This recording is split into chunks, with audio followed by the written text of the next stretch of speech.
Hey everyone, welcome back to another episode of Stratezine, where we talk about things communication related. Today, you have me, James Rognan, and Corey Kerr with us today, both professors at BYU Idaho, teaching in social media, which is relevant to our topic. Today, we're going to be talking about virality on social media and the effects that it has on companies, businesses, and what they do. So I get this question asked a lot in some of the classes that we teach, talking about, why do companies like to go viral, um, and is it helpful? Is it good? I don't know. Have you gotten that question before? What do you respond if you have? Yeah, I think there's one way of looking at things, which is like, all news is good news, whether it's good or bad or whatever.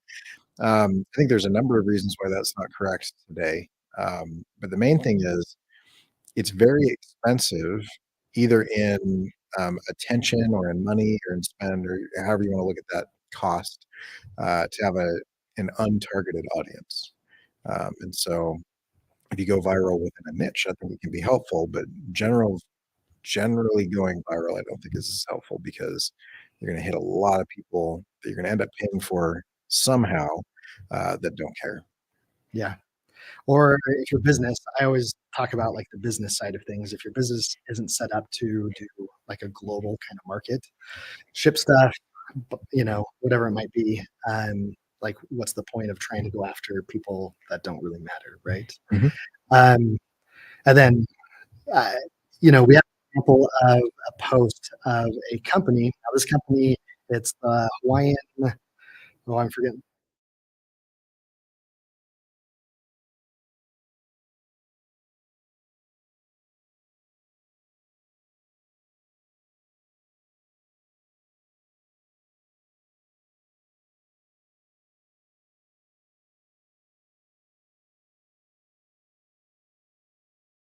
Like the best marketing strategy ever.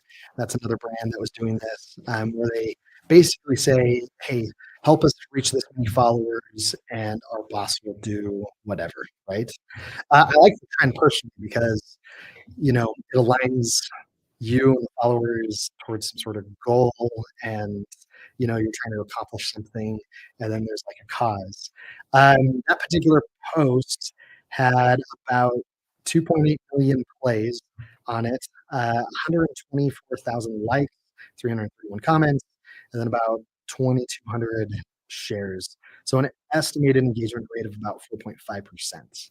Um, you know, I guess the question is, and in that example, if we can go back to it again one more time, if we look at the right-hand side, you'll see some comments.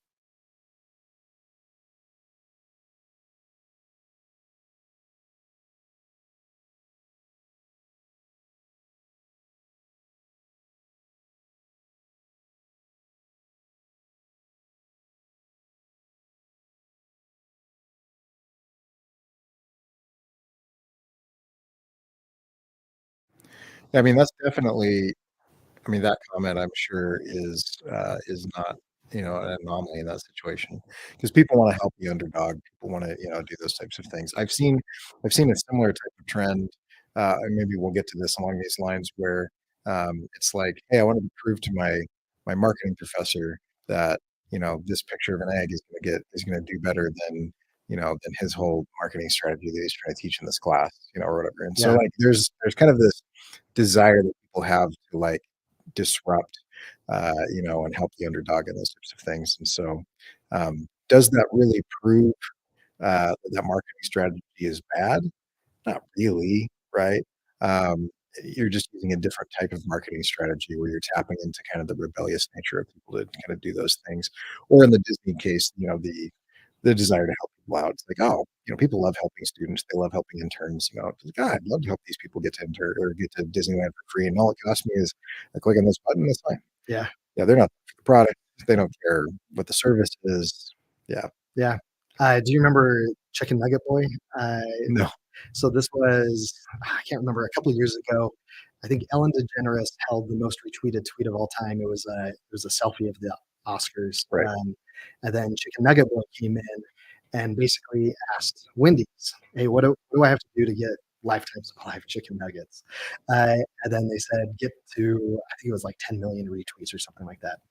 He got to like 4.5, and they gave him chicken nuggets for a year. It kind of petered out, but he did get the most retweeted tweet of all time for a short amount of time until someone else posted, "Hey, I'm giving away 100,000 yen or something like that, or over a million or something," and retweet to be entered, and then he ended up winning out. I think all which, of those, which is illegal. yeah, yeah, the terms and Well, yeah, conditions. you're not allowed. You're the this in the U.S.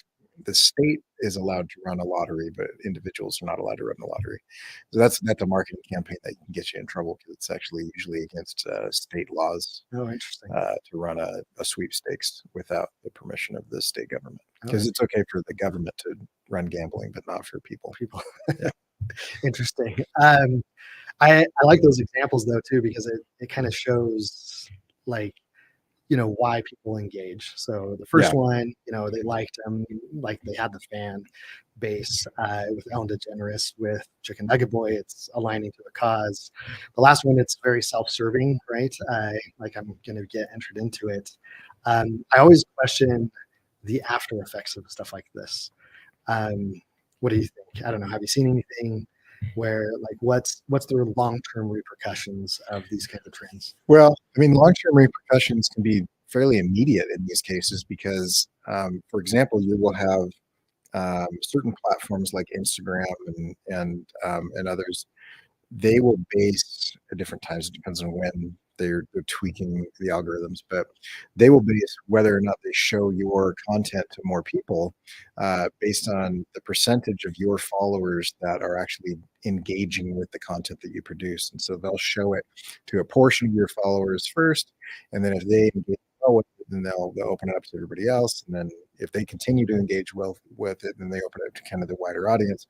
And so if you have a very niche and small and dedicated audience, then your organic spread is actually more likely to happen because it's going to say, "Hey, this guy's got 200 followers, and 75 of them liked this, and 15 of them commented on it, and 5 of them shared it. So this is a great post statistically based on that because it's a small percentage, or it's a larger percentage of a smaller audience, right?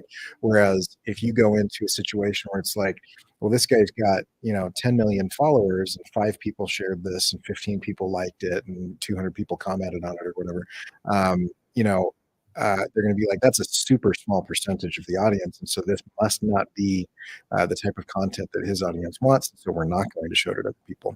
And there's actually a lot of statistics that will show that the micro influencers are going to have more engagement per follower or subscriber count than the bigger giant influencers, because um, as your follower count goes up, your engagement rate tends to taper off because it's going up because you have fewer and fewer people that are really niche and dedicated. Yeah. And so I think oftentimes if if that viral content results in subscribers or followers or fans or however you want to describe that, it tends to water down your ability to reach your audience because most platforms are algorithmically driven timelines, not chronological. Yeah. Along that lines too, and it just made me think of the last little while with my experience, contests have been kind of stifled. Yeah. Um, Adam Mosery is in charge of Instagram, right? He's been recently talking a lot about share rate. Right. And, is this now a new indication that, hey, contests are kind of coming back because if you get more people to share it, then they're going to promote it more. There's always a little bit of a disincentive to share a contest because statistically, I have a better chance of winning that contest the fewer the people that enter. Yeah. So as a marketer, one of the things that I used to do is that the reward for the contest would be you and a friend. So if you win, blah, blah, blah. And so I would just tell people, like, the deal that I would make, is if you want to win this guitar, the deal that I would make is everybody that you tell, like, hey, enter this, I'll give you the extra one if you give me the one that you win or whatever. You got a problem if, you have to decide who to give that to, but that actually incentivizes people to share it. But a lot of that stuff, at least, early on, is against terms and service to like try to, Encourage um, sharing. yeah, try to manipulate, or put your thumb on the scale to get people to do in an unnatural way where they're doing it to gain something Yeah. or whatever. You do really have to be careful to make sure that that doesn't become a lottery, um, because you can't. The trick is you can't require a purchase. You can't require, because that becomes a thing. You can't require a purchase to increase your chances. Yeah. Anyway, but yeah, the contest. I mean, they could come back, but there's always this push and pull of platforms trying to get people to do certain things, and then we figure out, what they're trying to get us to do, and try to manipulate people into doing those types of things. Um, and then they try to stop people from manipulating people to doing those types of things. And so it's this like perpetual game of like cat and mouse that marketers and platforms are constantly doing. Yeah. I experienced something like this back in 2012. Um, we had we were running some contests for some clients at one of the agencies I was at, and what we found out, we only had a handful of people actually enter this contest, but majority of them all came from one person's account who lived in like Singapore or something like that, right? And they were basically a professional like that just went on. Contest enter. Yeah, that's all they did. And then they would get the winnings, the prizes, and then sell it or send it away or something.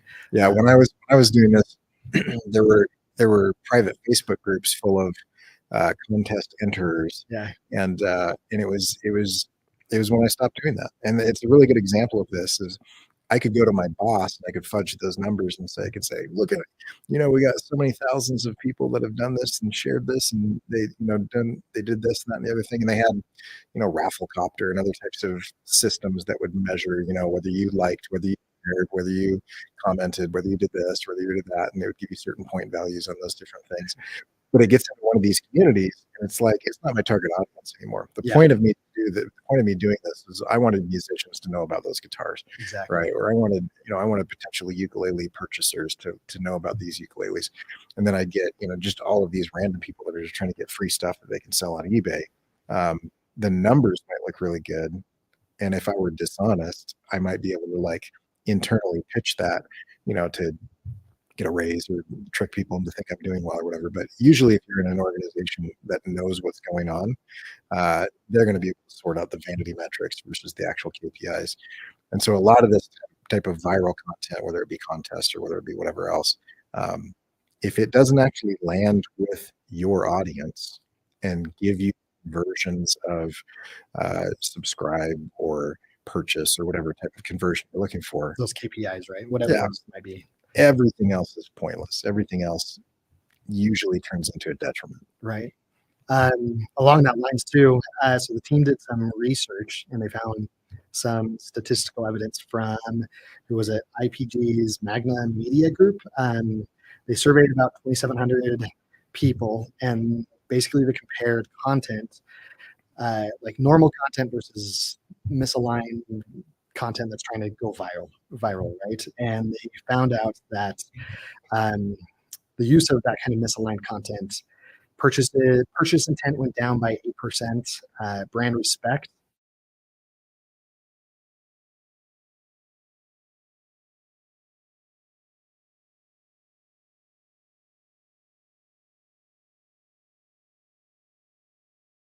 This kind of brings up the question of, well, we've been talking about it, right? Doing the right things for the company, the content, the KPIs, the long-term goals. But when is it okay for companies to pivot? When is it okay for them to do something that is different, right? Social media, in my opinion, you have to be constantly evolving, adjusting, moving when it comes to the content. 'Cause, we get bored. To a certain extent. And so I think, and I know you're not saying this, but I think it's important to kind of put this out. Those pivots, those tweaks, those changes should never be your core Never. Yeah. competency. You should never be your core value set. It should never be, kind of who you are. those types of things. And so I might present my message differently, but it's still my message, Yeah. those types of things. Because as soon as you do that, then you betray the audience that you got as well. Right. Yeah, that study was interesting because the three categories that they chose were kind of interesting. One was like pimple popping videos, and another one was like extreme eating. Oh, And so, interesting. yeah, it's just these stuff that are it's these things that are viral because they're very sensational, but not necessarily because you want to necessarily align your brand with somebody who's engorging themselves with food to the point of being ill, or whatever. Sure. And I mean, unless you're a dermatologist, I don't know the value of being associated with pimple popping videos. But one of the ways that they did that wasn't even that like it was a brand, having a pimple popping video and going out and saying like, hey, here we are. But it was like their pre-roll ad was in front of that video. And so there's association by that connection. And I get this a lot. Like I am notoriously anti-automation and in most types of things, especially in creativity and generative AI and large language learning models and those types of things. And as I'm making videos on my YouTube channel that explain my position about, how it's bad for the environment, about how, it kind of does all these things that we don't want it to do, how we're moving towards a dystopia that is the opposite of what we want, where we're automating all of the poetry and the writing and the art, but I still have to do the dishes and mow my lawn, like those types of things. Yeah. Ads are placed on my videos promoting AI. Oh, because because because they're segmenting. They're like, we would like to be alongside people that are talking about AI, but they haven't segmented well enough in their ad placement to have that be a negative or positive thing. And so it is. I get comments often that are just enjoying the fact that that like I'm like, this is gonna ruin the world, and then it's like brought to you by Chat GPTs. It's like this is such a stupid advertisement to place on my content because of the misalignment. And so it further reinforces my argument that those companies are tone deaf, that they produce content that is kind of irrelevant by putting tone deaf and irrelevant advertisements that are saying negative things about their company, and they're advertising on those things. So yeah, it's just another example of having those kind of like misalignment. But it doesn't even have to be the ad. According to the study, it doesn't even have to be that that company is putting out that content, but they are just near it. Yeah. Having worked for Cabela's, we took this into account a lot, right? Like if there was any kind of public shootings or anything like that, we'd always pull all the ads. And that was digitally, we had to do that every single time, and pull it for a certain amount of time. What's also super interesting is, from what they told me, ammo sales always went up during that time period. Yeah, and so like, it was better to stick to the audience or stick to the zeitgeist and align yourself correctly than necessarily kind of going in a different direction. Yeah, well, like really early on, you had the NRA having a scheduled tweet where they said, happy hunting, everyone, talking about, going out and going hunting for the weekend. Yeah. And they scheduled that ahead of time. And it happened to go live a few hours after a school shooting. And so it was horrendous. It was just the absolute worst timing for that type of thing. Well, this has been a fun conversation. I think we're about out of time, right? Yeah. So thanks for joining us, everyone. And make sure you guys like, subscribe, follow along, all that fun stuff. Hit those buttons, and we'll see you guys later.